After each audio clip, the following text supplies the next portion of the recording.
Hi, Leslie. I loved seeing your arrangement of Shady Grove. That's one of my favorite songs in the whole world. So I thought it would be a good opportunity to give you a little lesson about chords. And I really love talking about chords because it's what gives it's what gives songs more emotional content.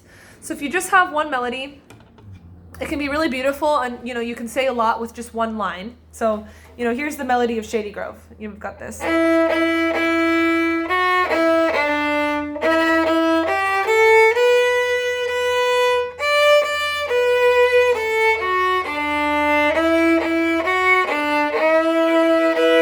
Okay, and right there at the end, I added a chord without couldn't help myself.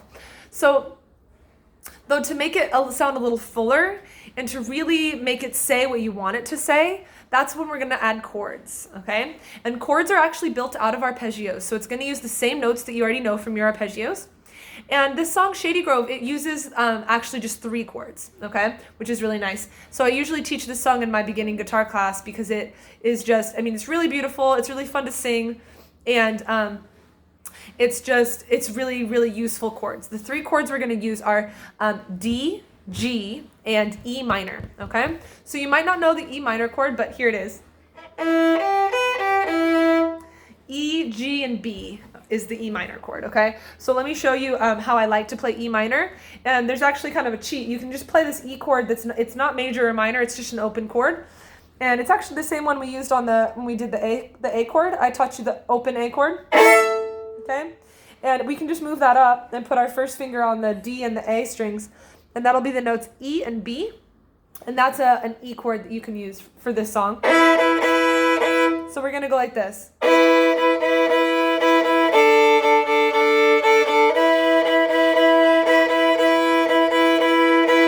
Okay, that's the first 4 chords. It's just E, D, E, E. Okay? And the chords is like it's the structure that's going on behind the melody. Usually it would be like a guitar player playing with you, but the cool thing about the violin is that you can play your own chords because you can play more than one string. So while we're playing this, you could go.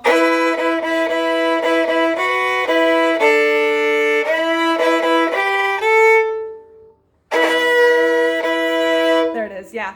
So that's just the first half of the chord progression. I'll show you the other half in a second after I eat some blueberries.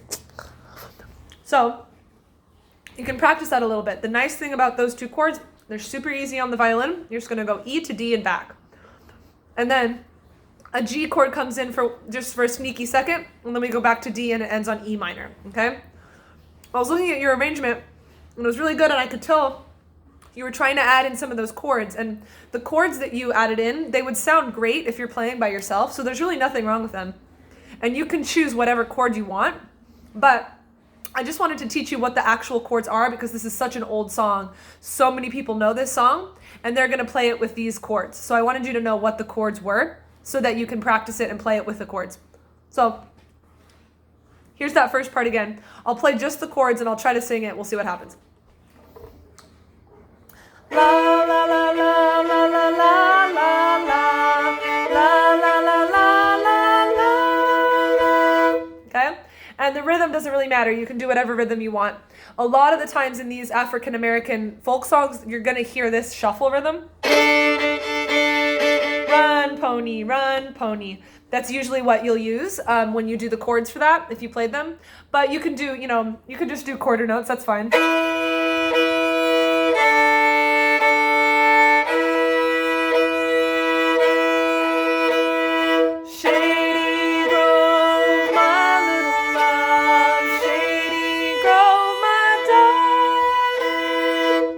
And that would sound just fine, although there's a little more energy to it, a little more life to it if you do add the shuffles. Shady Grove, my little love, Shady Grove, my darling. Cool? So you can try that, practice that, do a couple different rhythms, see what sounds good to you. Then what comes next is a G chord. And you could use, it's going to sound silly, you can't really use this big old G chord. That's not going to really work for this song. So what I like to do for this one is I like to use this middle part. I put my 3rd finger on G on the D string. And then I put my 1st finger on the A string. So I get G and B that way. And that's really nice because you can move from the E minor chord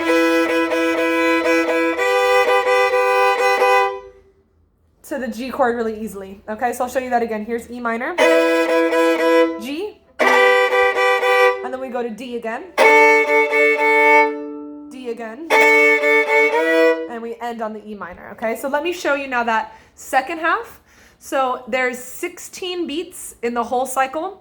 All right, I showed you 8 beats, and this is the second group of 8, okay? And most songs follow that pattern. They use 8 beats and then another 8 beats, and then you have a 16-beat cycle that repeats, okay? So here's the second half of the 16-beat cycle. It starts on a G chord. We're gonna use this one. Here it is. 1, 2, we'll just do quarter notes. D,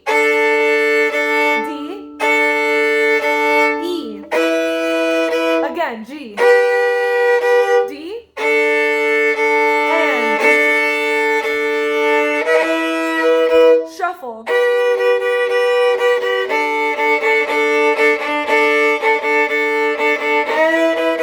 Again.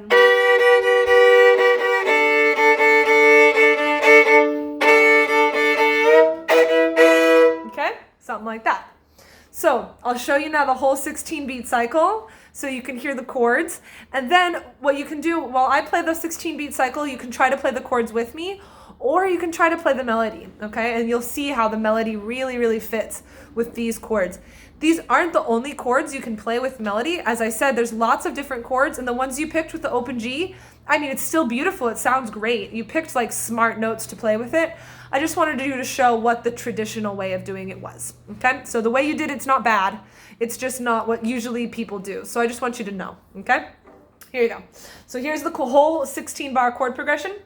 And I'm not going to sing the melody this time so you can really hear the chords. But then when I do it again, I'll sing the melody, okay? So you can hear where the melody goes. Here you go. 1, 2, E minor starts. Go.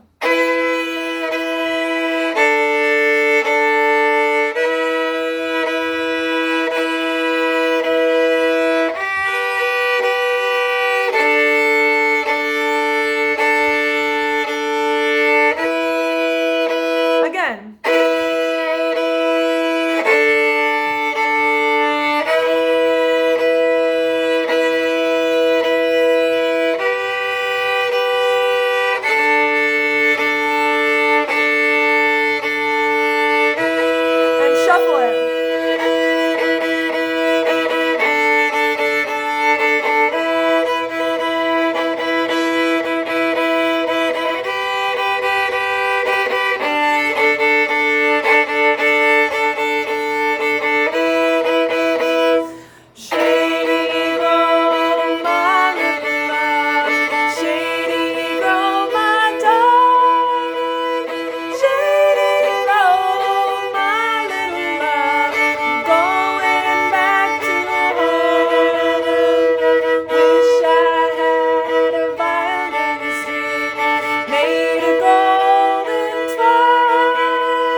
Kind of tricky there. Let's try it. Let me try it again.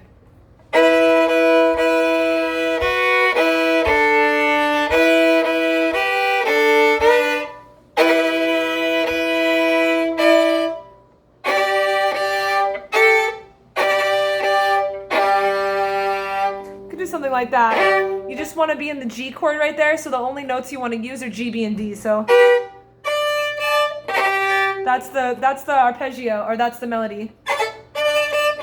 So you could do this and do the octave both times if you like that.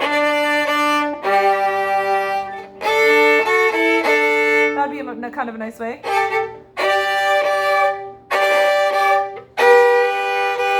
that's kind of nice too. I like that.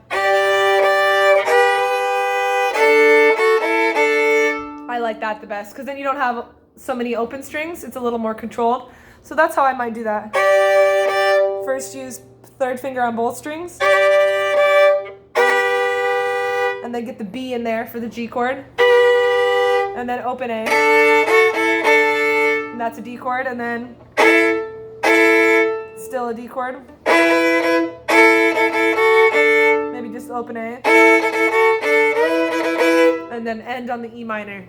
So as you can see, there's so many different options, okay? So I do have a version of this, I think, with the chords written down, but I'm at my dad's house right now, so I don't have my computer. So I'll send it to you eventually. I just wanted you to kind of see it and listen to it and start editing that and playing with it, because that you'll learn so much just through sitting there and trying to figure it out. So I hope that's fun for you. Let me know if you have any questions. I'll send you this recording, and then I also have a recording of me playing it with guitar, so you can listen to that as well. All right? Cool. Hope you have fun.